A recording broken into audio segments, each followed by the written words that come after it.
Welcome back to Inside Vietnam. I'm glad you're here because today's story is one that stayed with me long after the man finished telling it. His name is Dion Moraes. He's 61 years old. He's a South African electrician from Pretoria, self-made, self-reliant, the kind of man who spent 4 decades fixing things that other people broke and never once asked for help doing it.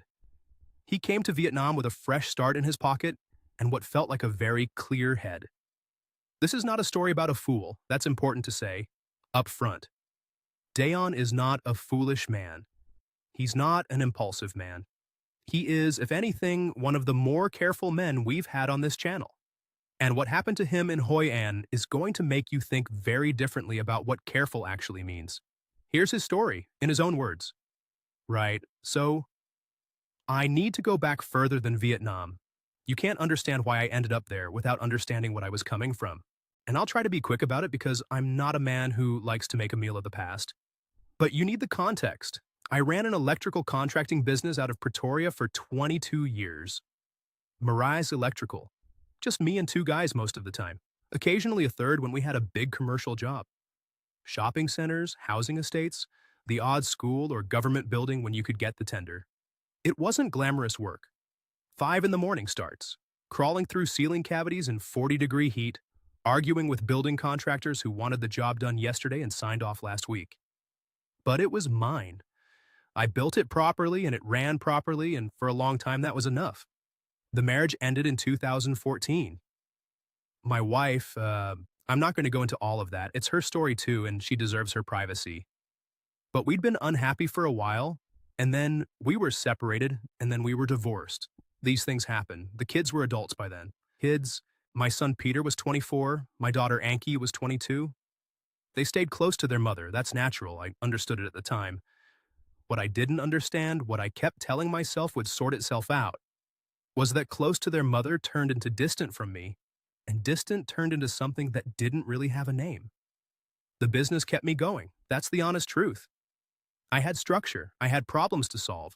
I had guys depending on me for their wages and clients depending on me for their switchboards, and that sense of being needed, being useful, that filled a lot of space. Then in 2021, the business went. Not dramatically, no fraud, no disaster, nothing interesting. The big commercial contracts dried up. 2 of my major clients went with a bigger firm that could undercut me on price because they had the scale. COVID had wrecked the small builders who used to throw me work. I sat down one evening with the books and I could see where it was going. Another 18 months of pretending, then nothing. Better to wind it up properly, get something for the tools and the van, and go. So I did. Sold the house in Centurion in October. The van went the same week, still had value in it. The tools took a bit longer.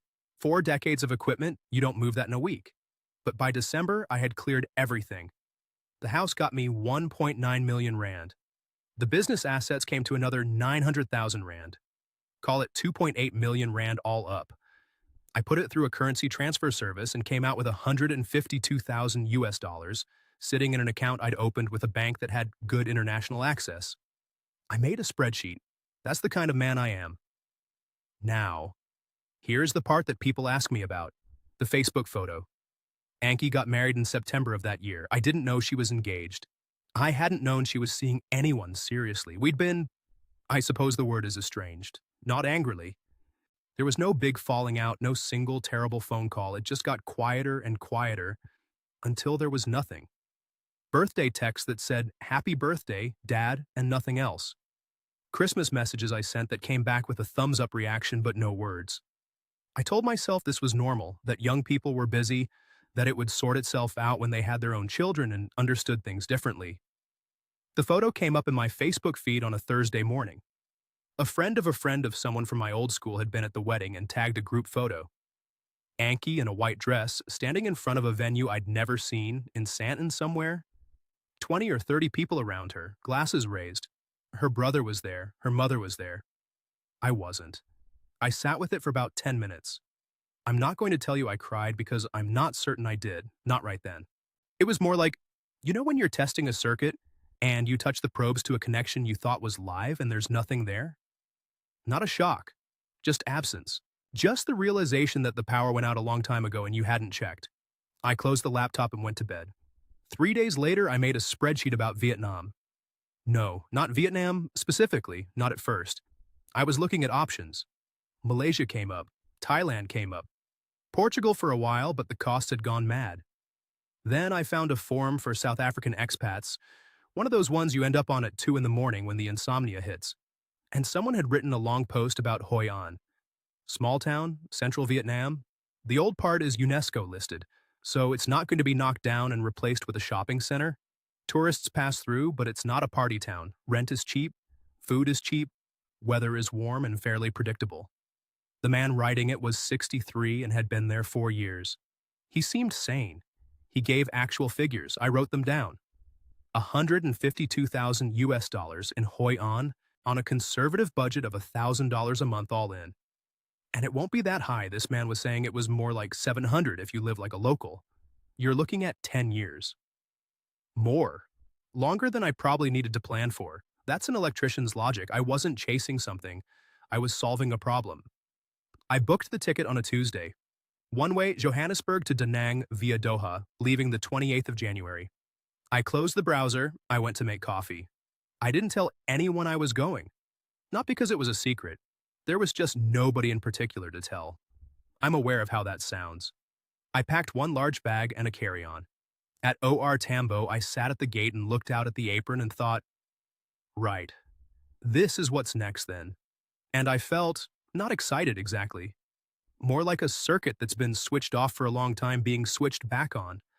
A hum of potential, not knowing what load you're about to carry.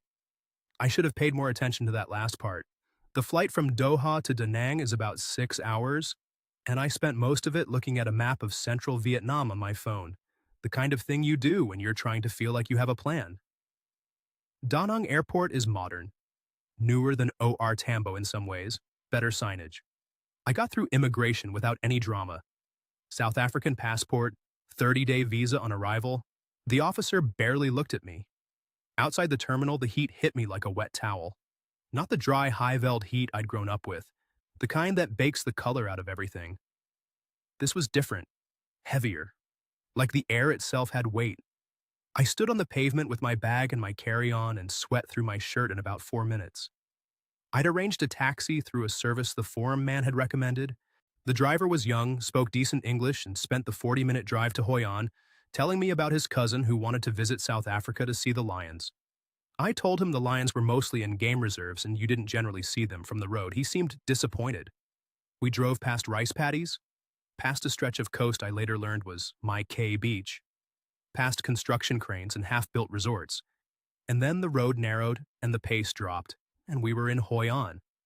The guest house was a family place near the Hoi River, maybe 8 minutes walk from the ancient town. I'd found it on booking.com.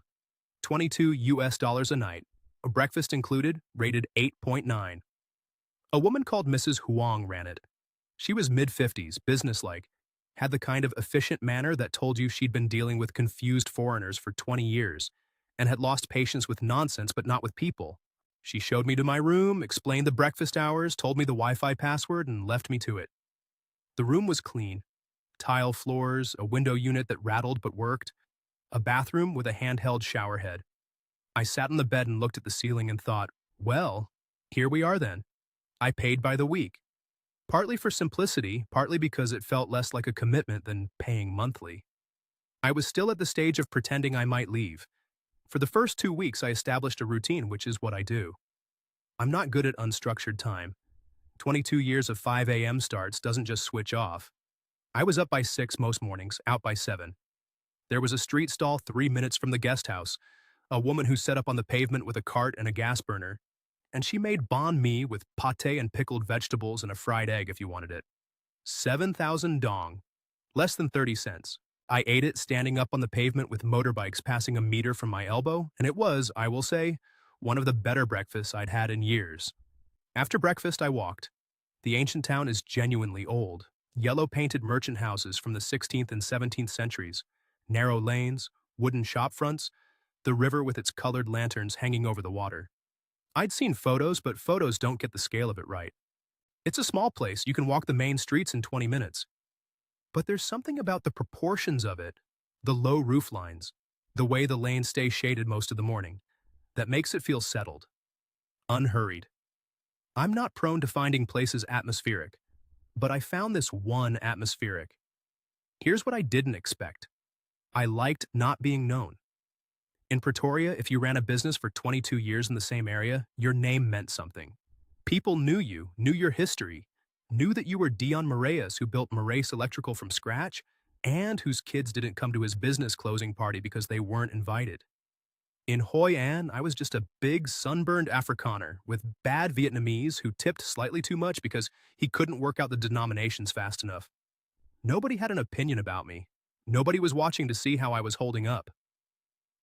It was a relief. I didn't realize how much I needed that until I had it. I was careful with money from the start. I opened a local account with a bank that catered to expats, kept the bulk of my funds offshore in the international account, and set myself a budget. 750 US dollars a month to live on. About 18.75 million dong at the rate then. Rent would be my biggest expense when I moved out of the guest house. I'd seen apartments in Hoi An listed online for 8 to 12 million a month. Call it $320 to $480. Food, coffee, transport, the occasional meal somewhere decent. It was workable. More than workable. On that budget, I had more than 16 years of runway. I remember writing that number on the spreadsheet and sitting back from the laptop. 16 years. I'd be 77. I probably won't need 16 years, I thought, and then didn't examine what I meant by that. It was Mrs. Huang who pushed me toward the lantern workshop. I'd been sitting in the courtyard reading on my third Saturday there, and she came past, looked at me, and said, "You sit in room too much. Go, go." She handed me a small card with an address. I started to explain that I wasn't really the type for craft activities, and she walked away while I was mid-sentence. I went. The workshop was in a narrow shop house off Tran Phu Street, run by a compact elderly man who demonstrated the lantern folding process with the patience of someone who had explained the same thing to confused foreigners approximately 10,000 times. There were maybe 12 people in the room. 2 French women who were clearly enjoying themselves. A couple from Brisbane who I exchanged a nod with. A German man about my age who was having genuine trouble with the folding, and didn't seem troubled by this at all. And then, across the table, a Vietnamese woman and her friend, neither of them appearing to be there for the tourist experience. The friend was chatting quietly. The woman, I found out her name was Lynn, was concentrating on the lantern in front of her with the focus of someone who genuinely wanted to get it right, not to show anyone she could do it. She had ink on her right hand from something she'd been working on before she came. Her clothes were practical. She wasn't dressed for being looked at. When I started trying to fold my lantern frame, I have big hands, electrician's hands, not designed for delicate work. She glanced across and a smile came onto her face. Not a performing smile. More like the involuntary kind, the kind you can't quite help. She said something to her friend in Vietnamese and her friend laughed. I held up the bent wire frame in a sort of helpless gesture and said, "Yeah, I know." And she laughed properly then, and I bought her a coffee after. We walked to a place on Nguyen Thi Minh Khai, a small spot with plastic stools on the pavement and cafe suaja that came in a glass with more ice than coffee, and was still somehow exactly right in the heat. Her English was limited. She could manage sentences but had to think about them, and sometimes reached for her phone to find the right word. My Vietnamese was nothing. We used Google Translate more than we used language, passing the phone back and forth across the table like a baton. She was 38, ran a tailoring shop 2 streets from the workshop, divorced. A daughter named Bao, 7 years old, staying with Lynn's mother in Gia Nang during the school week. She told me this factually, the way you'd state your working hours without asking for a reaction. I appreciated that. We talked for nearly 2 hours about Hoi An and Pretoria, about what it was like running your own business in a place where the rules kept changing. About her daughter. She asked what had brought me here, and I gave her the short version. Business finished, time for something different. And she nodded like that was a sufficient answer, which it was. At some point toward the end, she picked up the phone and typed something, then turned the screen toward me. It said, "You have sad eyes but kind face." I didn't know what to say to that. I think I said something like, "Long flight." She smiled again. We exchanged Zalo numbers on the pavement outside. She got on a Honda Wave that was the same vintage as vehicles I used to work out of and rode off toward her shop. I walked back to the guest house along the canal, the lantern starting to come on above the water in the early evening. I wasn't thinking about anything in particular, just that the coffee had been good and the company had been better, and I might go back to that same stall tomorrow.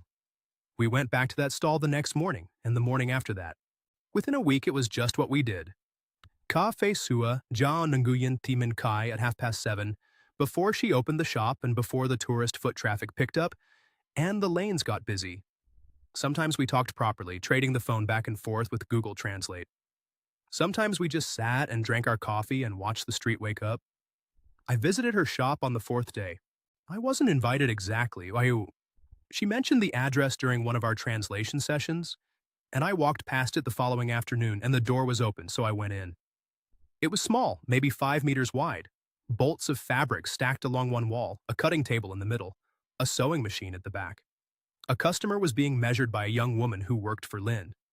The place smelled of fabric sizing and the faint metallic smell of a recently used iron. It was organized. Everything where it should be. I noticed this the way you notice a properly wired switchboard, with a kind of involuntary respect. Lynn looked up, didn't seem surprised I was there, and kept working. She gestured toward a small chair near the door that I suspected was for waiting customers, and not for 6-foot Afrikaners, but I sat in it anyway.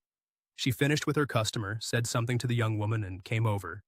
Through the phone she asked, "You like sewing?" I said no, but I liked how the place was set up. She seemed to find this a satisfactory answer. Her friend Thao came by a few times in those early weeks. Thao spoke better English. She'd worked at a hotel in Da Nang for several years before coming back to Hoi An, and occasionally she'd translate when the phone was too slow.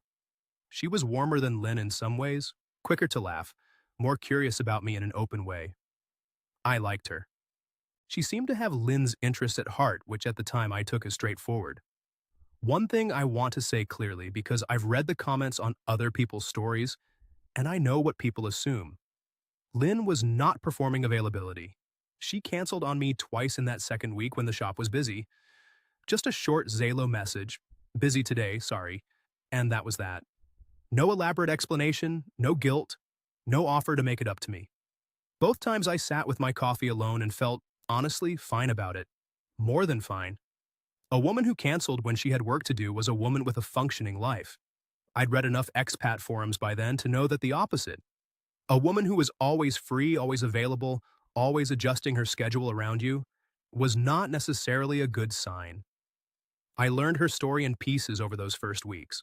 Married young to a man from Hugh who'd seemed reliable before the wedding, and less so after it. He drank, gambled, not dramatically, not violently, but steadily, the way some men do, until the money was mostly gone and the marriage was obviously over. She'd kept the shop. She'd kept Bao. The man was somewhere in Hughes still, she thought. She didn't track him. She described all this without particular emotion. Not suppressed emotion, she wasn't clenching her jaw or changing the subject.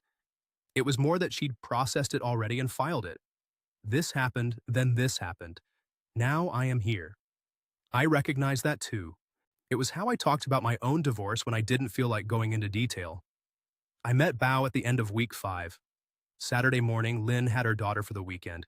She came down by bus from Jian'an on Friday afternoons, and we crossed paths near the market on Tranfu. Bao was small for 7, or maybe she just stood very still, in a way that made her seem smaller. She looked at me with the frank assessment children do before they learn it's rude. Lynn said something to her in Vietnamese. Bao said nothing. I bought her a banh mi from the cart on the corner. She took it with both hands, the polite way, and said "cam on" without looking at me, and then pressed herself back against her mother's side. That was enough. I wasn't trying to win the child over. I don't know. It was a banh mi. It seemed like the right thing. Now here's the part one want you to pay attention to if you're listening to this thinking about going to Vietnam and meeting someone, because the thing that made me decide Lynn was different from the cautionary stories I'd half read online was not a grand gesture or a particular conversation. It was an accumulation of small things that seemed to add up to, this woman is not running a scheme. She paid for her own coffee twice. Insisted. She picked up the phone and sent the payment before I'd even reached for my wallet. And when I objected, she just shook her head once in a way that closed the subject. When I suggested dinner at a nicer restaurant, There's a place on Nguyen Phuc Chu that does a decent set menu for tourists, proper tablecloths, candles on the tables. She looked at the menu posted outside, looked at the prices, and said she knew a better place. She took me to a Hoi An around the corner from her shop. Plastic stools, chalkboard menu in Vietnamese only, com gas served on a metal tray. Half the price. Better food. She never asked about money. Never. I hadn't told her the precise figure I was working with, why would I? But I'd mentioned selling the business, mentioned the house, and she hadn't probed. Hadn't asked what I was living on, hadn't asked if I owned property back home, hadn't made a single calculation in my presence about what I might be worth. I know now that patience isn't the same as disinterest, but I didn't know it then. It was around week 6 that the rent situation came up. We were sitting in the shop after it closed, Lynn hemming something by hand, me drinking tea she'd made, and she mentioned almost as an aside that her landlord was putting the rent up. He owned the shop house, one of the old merchant buildings along that stretch. They were worth more every year as Hoi An got busier. And with Tet approaching, he'd decided now was the moment to increase it. The new figure was about 10,800,000 dong a month. That's roughly $430. The old rent had been around 7 million, maybe $280. An increase of about $150 a month, which is not catastrophic in the abstract.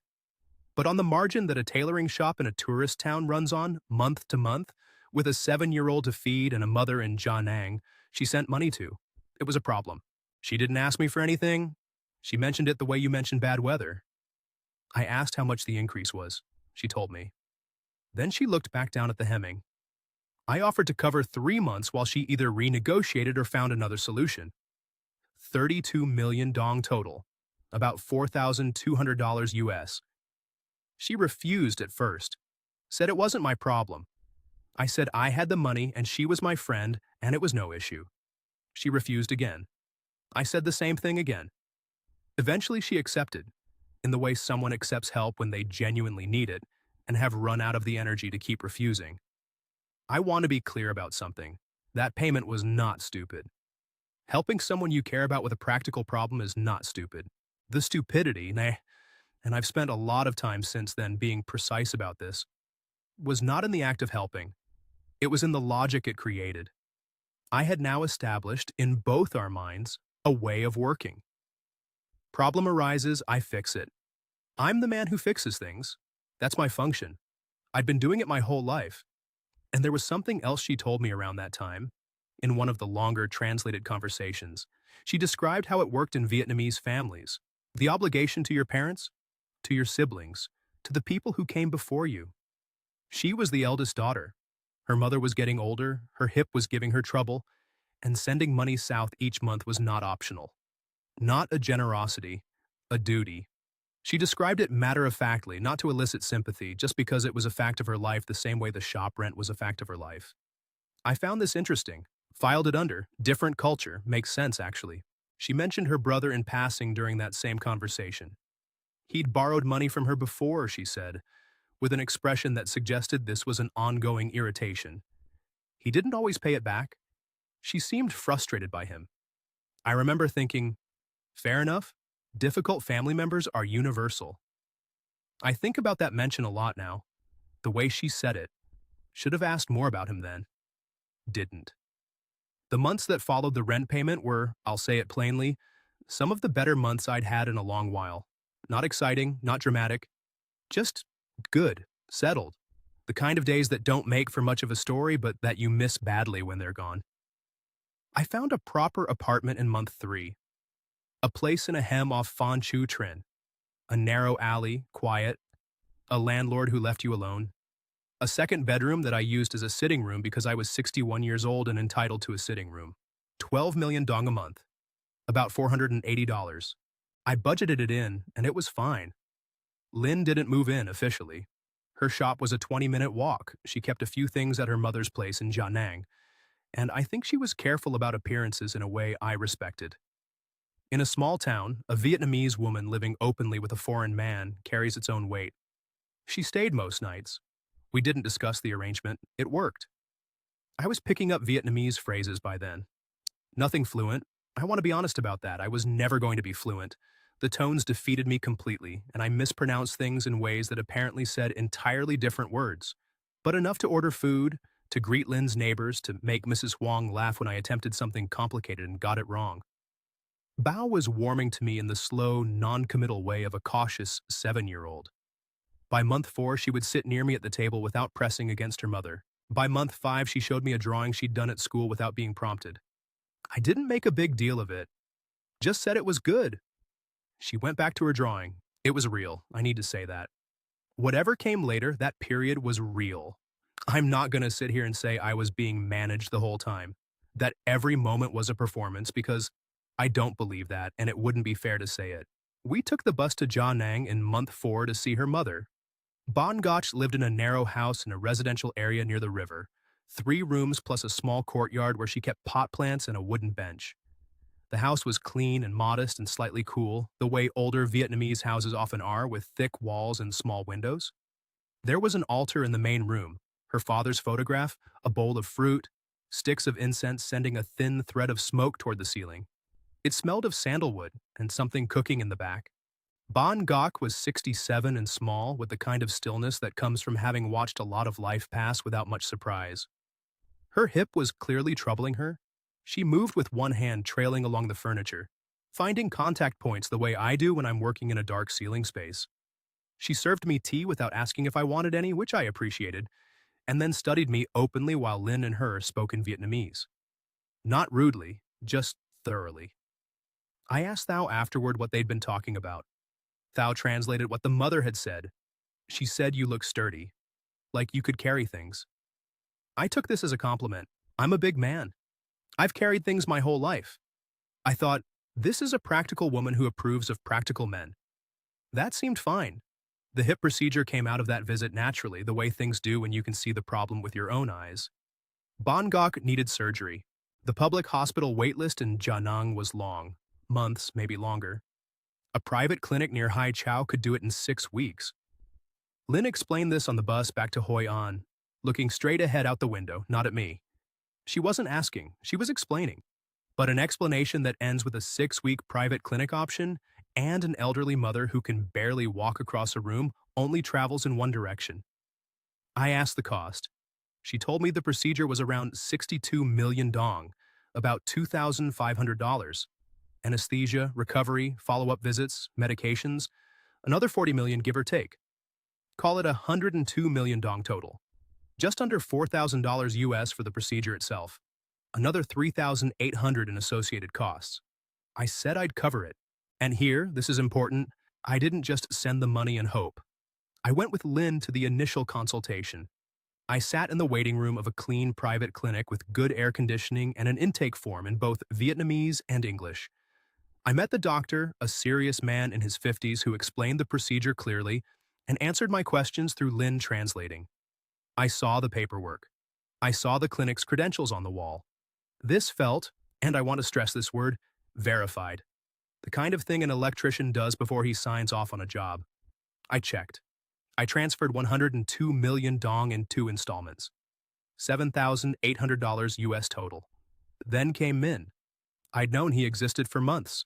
Lynn had mentioned him, the brother who borrowed money and was slow to return it. But I hadn't formed a clear picture. The picture that formed when he actually arrived in Hoi An was not flattering. Late 30s, stocky, wore a shirt that was slightly too small for him in a way that suggested recent weight gain. Soft hands for someone who supposedly worked in construction. He had a way of entering a room and immediately finding the comfortable chair, and a way of directing his attention toward whoever was most likely to be useful. He had a debt. Motorbike loan, he said. A finance company he'd borrowed from when he needed to replace his bike. The lenders were getting impatient the way lenders do. The figure was 85 million dong. About $3,400 US. Lynn was stressed in a way I hadn't seen before. Tense around her brother, quieter than usual, clearly caught between the problem he'd brought and her awareness that bringing it to me was also a kind of asking, even if she wasn't technically asking. She didn't say, "Will you help with this?" But the situation said it clearly enough. I didn't like Min. I want to be completely honest about that. I paid his debt not because I liked him and not because I thought he deserved it, but because I understood the obligation. You don't leave your partner's family to the wolves over a motorbike loan, not when you have the money, and they don't. Back home, we'd call it family responsibility.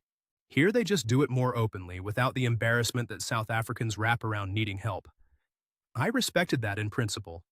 Min was back within 2 weeks. Different problem, smaller amount. Something about a work contract that had fallen through and rent that was due. I gave less this time and said so. He thanked me and left, and Lynn said nothing about it, which I also said nothing about. And then came the coffee cart, which I should have seen more clearly for what it was. Min had a contact, a friend of a friend who controlled a pitch on the main tourist strip, near the junction where the tour groups bottlenecked in the afternoon. Good foot traffic, visible location. The contact needed the spot back at some point, but could guarantee 6 months minimum, possibly longer. A coffee and smoothie cart serving the tourist crowd, Lynn running it, Dion providing the capital. His framing, or Lynn's framing, I'm honestly not sure anymore whose idea it originally was, but it was presented to me as an opportunity for both of us, a joint venture. Those were the words I used in my head. Joint venture. The cart, the equipment, the stock to get started. 202 million dong. About $8,100. I watched it go up. Lynn was there at 7 every morning, which I knew because I sometimes walked past on my way back from breakfast. She worked hard. Nobody disputes this. I kept a running total in my head the way I keep electrical load calculations. 32 million for the rent, 102 for the mother's procedure, 85 for Min's debt, plus a smaller amount the second time, call it another 30. 202 for the cart. That's 451 million dong. Give or take, at the exchange rate then, about $18,000 US in 11 months, on top of my own living costs. Still within my runway, still manageable. Still, I told myself, an investment in something real. I think about the way I framed it now. Joint venture.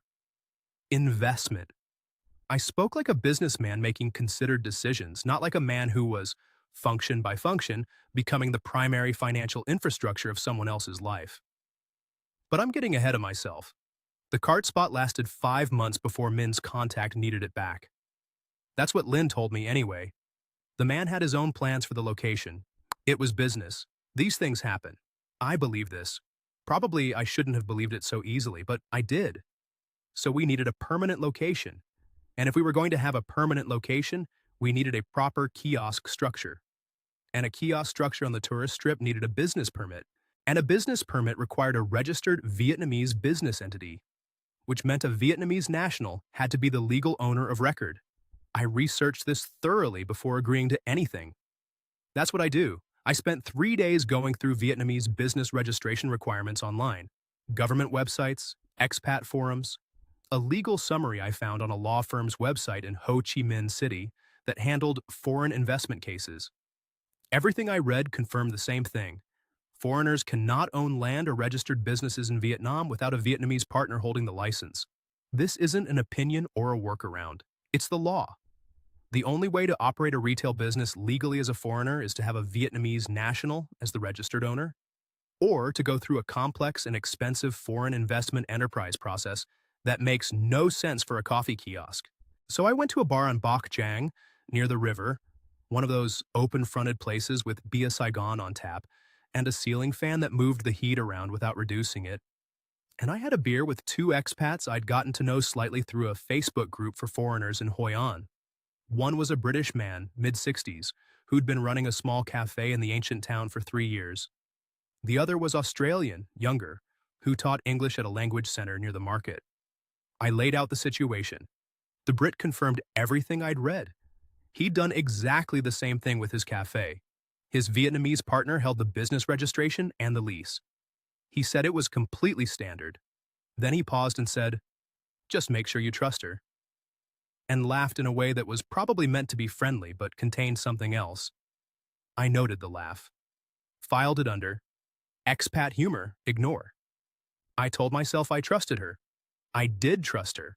The kiosk structure itself, walls, counter, a roof panel, proper electrical connection, which I helped design because that much I could contribute for free, came to 180 million dong, about $7,200 US. The business registration and permit fees were around 40 million dong, maybe $1,600, though I suspected some portion of that went to people whose names weren't on the paperwork, because that's how these things work here and I had no standing to object. Then there was the espresso machine. Lynn said a proper commercial machine would justify the permit costs and increase revenue. She was right about the economics of it. A good machine attracts serious coffee drinkers, not just tourists wanting a smoothie. And the margins on espresso drinks are better. The machine she wanted was 9,200,000 dong, about $3,600, from a supplier in Da Nang. New. I found a second-hand supplier myself. Spent 2 days searching online and made a call, had Lynn translate. The same quality machine, 2 years old, thoroughly serviced, 200 million dong, $8,000 US. I negotiated them down from 8,200. I was genuinely proud of this. I thought, this is what a practical man does. He doesn't just hand money across, he finds the better deal. My name was on the delivery quote. Her name was on the business registration sitting on the kitchen table beside it when they delivered the machine. I looked at both pieces of paper at the same time. My signature, her name. I didn't say anything. Total for the kiosk stage. 450 million dong. About $18,000 US, running total across everything. Just over 1,042 million dong. $41,000 to $500, give or take. There's no document anywhere on earth with my name on it that says I paid any of this. Not one piece of paper. I walked through the point of no return wearing reading glasses, cross-referencing a spreadsheet. She thanked me the evening after the machine was installed. We were sitting in my apartment. She'd made dinner. Bun bo hue, which she made properly with the thick broth and the lemongrass and the pork hock, the kind that takes hours. And after we'd eaten, she said something in Vietnamese and then found the English. Thank you for believing in me. I don't know if that was true. I still don't. It didn't sound like performance. But I've thought about it many times since, and I genuinely cannot tell. The kiosk opened in month 10. Good location, decent fit out, Lynn there every morning. I walked past most days and could see the foot traffic was real. But the weekly takings she reported to me didn't quite match what I was observing. Not wildly, not suspiciously if you weren't paying attention, but consistently short. Week after week, a little less than the traffic and the margins should have produced. I told myself she wasn't good with numbers. I told myself Vietnamese small business accounting was informal. I told myself I was probably miscounting the foot traffic.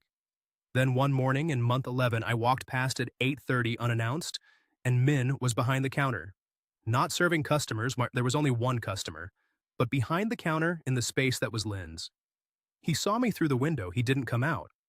I asked Lynn about it that evening. She said he'd been helping out while she dealt with a supplier issue. She seemed irritated by the question. I let it go. When I asked for receipts the following week, she produced them. Handwritten, in a small notebook. Not printed, not from a system. The numbers were neat and the dates were correct, and I couldn't actually prove anything from them. That evening, I opened my own notebook, the one I'd been using to track the budget since I arrived, cable run style, every figure written in columns. And I stared at it for a while. Then I turned to a fresh page and wrote the date at the top. And I wrote down what Lynn had told me that week, what the kiosk had taken, what Min had supposedly been doing there. I told myself it was just record keeping. I'd always kept records, but I think some part of me knew what I was actually doing. 6 weeks. That's how long I kept the notebook before I did anything with it. Every day, or close to it, I'd write down what Lynn had told me, the kiosk takings for the week, who she'd seen, what Min was supposedly doing, whether she'd mentioned her mother. I didn't frame it as investigation. I framed it as record keeping, the way I'd always kept records. Cable runs, load calculations, hours worked, parts ordered. Just information in columns. It settled something in me to write things down. The process of it was quiet and methodical, and for the first few weeks, entirely inconclusive. The numbers were low but possibly explained. The Min sightings were occasional but possibly innocent. The mother references were sparse, but that was normal. Lynn didn't talk about her mother constantly.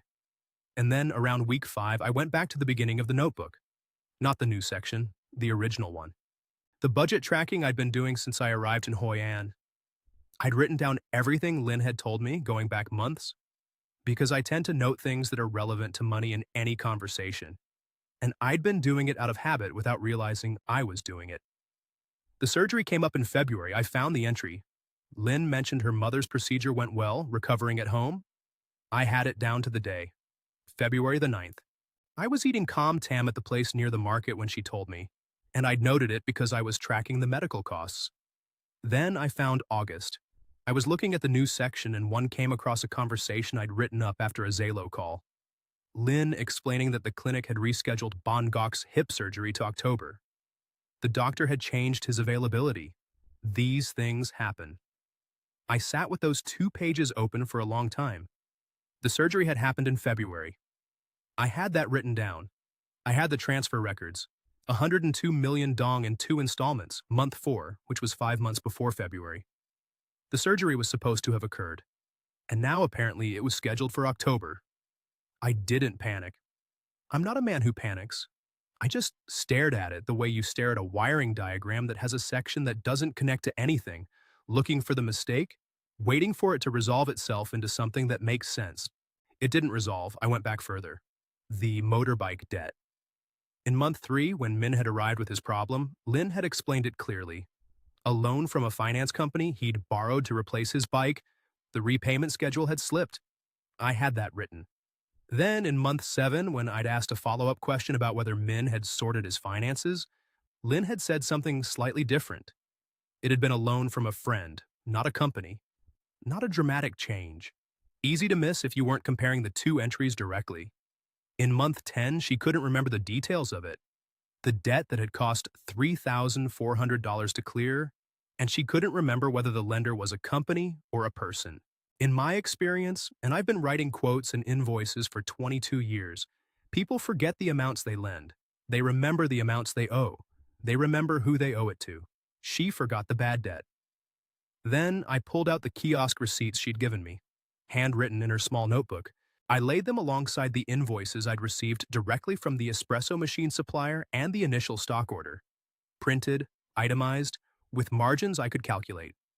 If you work forward from the cost of goods, accounting for reasonable wastage and conservative pricing, the kiosk should have been producing somewhere between 6 and 8 million dong a week in revenue.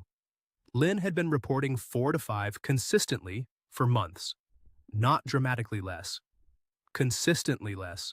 Every single week. I sat with all of it for 4 days. I went for long walks in the mornings along the Hoi River, past the boat operators setting up for the lantern tours, past the women selling flowers from their bicycles, past the whole ordinary machinery of a town that had no opinion about me. I sat in the coffee shop on Nguyen Thi Minh Khai, our coffee shop, I suppose I'd started thinking of it that way, and drank cha fe sua ja alone and looked at the canal.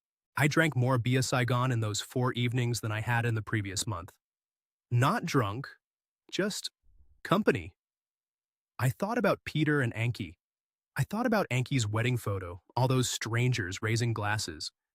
I thought about the fact that I'd spent my whole life being the man who showed up and fixed the problem and handed over the solution, and then wondered, afterward, why nobody seemed to need him to stay. On day 5, I sent Lynn a Zalo message and asked her to come over. I made coffee, real coffee, with the little Vietnamese fin filter she'd shown me how to use properly, which takes patience and produces something thick and strong and good. I put the notebook face down on the table. Not to hide it, just because I didn't want her to see it before we started talking. She came. She sat down. I put a cup in front of her. She wrapped her hands around it the way she always did, both hands, even in the heat. I asked her about the surgery date, just that. I said, when was your mother's hip procedure? I said it quietly, the way I'd say anything I actually needed to know the answer to. There was a pause. Not long. 2 seconds, maybe 3.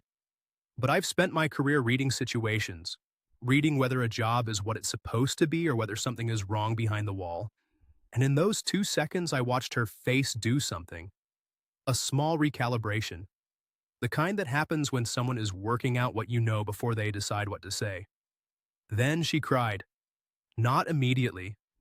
First that pause and then the tears. And I want to be precise about this because the order matters. The calculation came before the emotion. I saw the calculation. I can't unsee it. She said she was sorry. She said her family had put pressure on her. She said some of the money had gone to her mother, but not all of it. And she had been going to tell me. She said she loved me, and it was complicated. I asked about the kiosk revenue. She cried harder and said she wasn't good with numbers. I asked about Min. She said Min was difficult. He always had been. She couldn't control what he did with the money once it was gone. She didn't say, I have been systematically deceiving you. She didn't say, none of this was real. She said she'd made mistakes. She said it was complicated. She said she was sorry. It's complicated. I've turned that phrase over in my mind many times since. It's the phrase that sits exactly on the line between a genuine account of a messy situation and a careful evasion of a specific one. I believed perhaps 40% of what she said to me that afternoon. I think she loved me in the way that some people love the people they're also taking advantage of, which is a real thing that happens and doesn't make either part of it less true. I asked her to leave. She went without argument. Didn't take anything. Didn't threaten. Didn't get angry. Just gathered herself and walked to the door and left, and I heard her sandals on the tile stairs, and then nothing. A guilty person who's angry argues. A guilty person who's calculated just goes. I didn't sleep. I lay in the dark and added it up one final time. $41,500 US. 14 months. A kiosk on the tourist strip. Her name on the registration. My money in the concrete and the machinery. No paper trail, no legal recourse, no path forward that any sensible person would walk. By morning, I'd booked a flight to Chiang Mai. 11 days away. I had things to close out. The 11 days were quieter than I expected. I closed the apartment lease. My landlord was decent about it. Kept half a month's deposit, which was fair, shook my hand at the door. I walked the town in the mornings the way I always had, the same route along the Hawaii River, past the same food carts and flower sellers and tour boats. I ate my banh mi from the woman on the pavement near the guest house. Everything unchanged. Me, slightly different. I walked past the kiosk once. Deliberately from across the street, staying on the shaded side of the lane. Lynn was there. She was making coffee, leaning forward to check something on the machine. The machine I'd sourced, the one on my delivery docket. A customer was waiting. She looked like a woman running her business. She looked like she was concentrating. I watched for maybe 30 seconds. Then I turned around and walked the other way and didn't look back. Mrs. Huang knew something had happened. She's not a woman who misses things. But she didn't ask, and I didn't offer. And on my last morning, she appeared at my door with a small bag of dried mango and a few pieces of crystallized ginger wrapped in paper.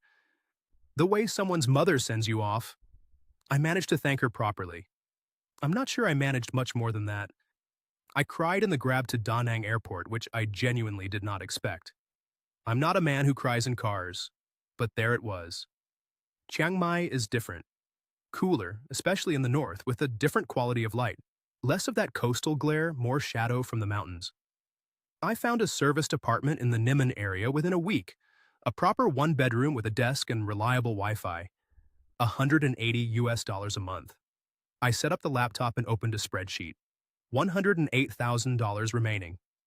At $1,000 a month, generous estimate, Chiang Mai is cheaper than Hoi An now. That's 9 years. I'm 61. I'll manage. I looked into the kiosk once, asked in an expat legal group whether there was any viable path to recovery. A man who'd been through something similar in Ho Chi Minh City replied within the hour. He said, theoretically possible, practically hopeless. No written agreement, no paper connecting my name to the money, no standing as a foreign national to claim any part of a registered Vietnamese business. He wasn't unkind about it. He just said, close that folder. I closed it. The money is gone. $41,500. I've made peace with that figure. It took about a month to make peace with it, and then I stopped thinking about it the way you stop noticing a scar. The 14 months, those take longer to process. Not because they were wasted. Some of them were good. Really good, in the way that ordinary settled days are good. But I'm 61, and I was 31 once. And I know the difference between those two ages and what time costs now that it didn't then. The pride takes the longest. The particular humiliation of being a methodical man who kept records and still got here. I was so certain that being careful meant being safe. I'm still working on that one. People ask me, was she a scammer? And I've stopped giving a definitive answer because I don't have one. What I have is this. The manipulation was real. The inconsistencies were real. The money is gone. Money is But the poverty she lived in was real. The family obligation was real. The exhaustion of being an eldest daughter in a family that needed more than she had, I believe that was real. And I think she probably felt something for me that wasn't entirely performance. In Vietnam, and I've come to understand this properly now, late but properly, these things are not mutually exclusive. A woman can love you and take money from you. A family can be genuinely in need and also strategically present that need at the right moments to the right person. I was looking for a clean answer, good or bad, real or fake, because that's how a circuit works. You find the fault, you isolate it, you fix it. But this wasn't a circuit. The thing that sits with me, the thing I think about more than the money, is Peter and Anki. I went to Vietnam and I did exactly what I'd always done. I was useful. I provided. I fixed problems. I kept the household running. I never asked the right questions. Not about the surgery dates or the kiosk receipts, but also not about what anyone actually needed from me. I showed up with solutions. I thought that was the same as showing up. It isn't. I did it with my kids for 22 years and I lost them. I did it with Lynn for 14 months and I lost $41,500. I don't think I can afford to keep being the same man. So, if you're watching this and you're thinking about going to Vietnam, and plenty of you are, I know you are, here's what I'd tell you, not opinions. Practical instructions, the way I'd give you instructions for a job. Keep your finances entirely separate for at least 6 months, no exceptions. A person who is genuine will still be there in 6 months. Verify everything involving money, clinic paperwork, loan documents, business receipts. If they can't show you documentation, the documentation doesn't exist. Never put money into anything where you have no legal standing.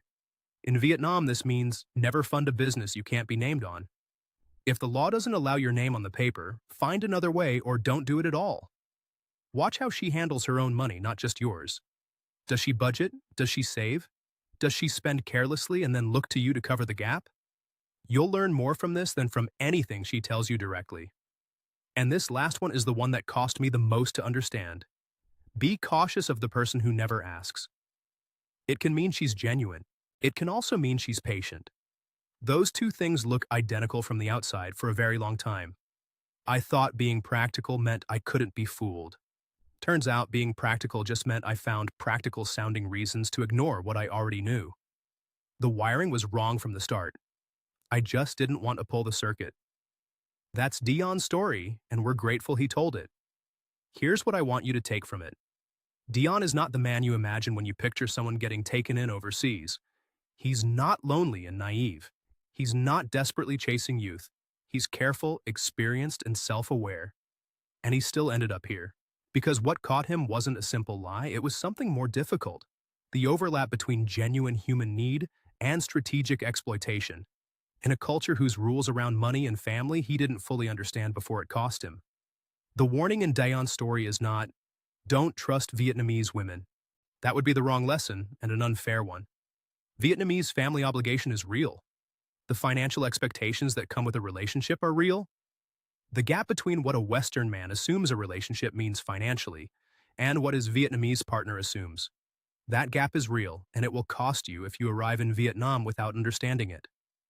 Go informed. Go curious. Go with your eyes open and your finances separate, and a genuine willingness to learn the culture rather than just enjoy it. We'll have another story for you soon. Same format, same honesty, no judgment, just experience. This is Inside Vietnam.